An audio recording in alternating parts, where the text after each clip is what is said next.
Ah, Monsieur Ravier, oui.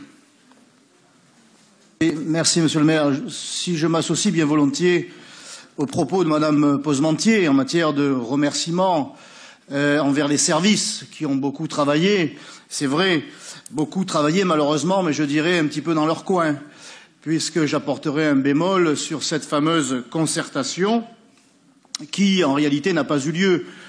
Cela a été confirmé par les CIQ que nous avons rencontrés et à qui nous avons présenté le plan d'installation des 76 caméras que l'on a bien voulu consentir au 13e et 14e arrondissement, c'est-à-dire 15% seulement.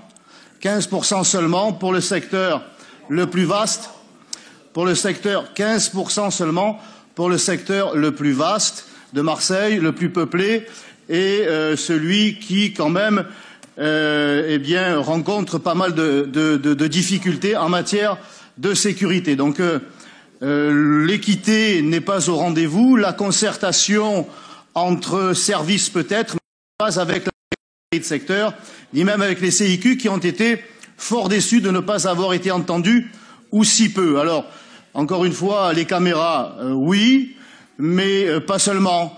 Ces caméras qui font de cette société une société effectivement de surveillance, y compris de nos concitoyens qui n'ont rien à se reprocher et qui se voient au quotidien être filmés dans leur vie privée. Alors c'est vrai que quand on n'a rien à se reprocher, quand on n'a rien à se reprocher, on peut accepter d'être filmé, mais il s'agit quand même d'une démarche qui consiste sinon à violer ou en tout cas à empiéter sur les libertés publiques. Mais nous confirmons bien sûr leur utilité.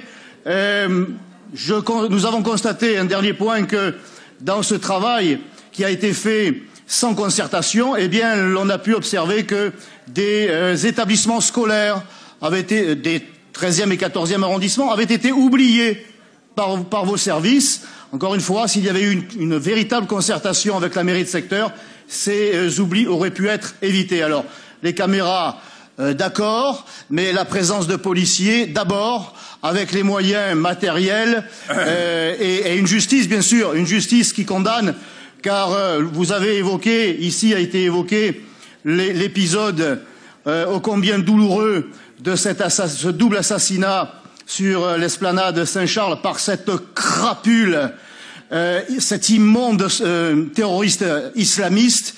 Bon, eh bien, écoutez, les caméras l'ont arrêté ou l'ont vu peut-être ces dernières années plus d'une fois, mais la justice laxiste, qui est le résultat de la politique tant de la droite que de la gauche, a voulu que cet individu qui a été arrêté 7 fois, qui était en situation irrégulière et qui aurait dû être expulsé depuis bien longtemps, eh bien, caméra ou pas caméra, il a pu commettre son abominable attentat.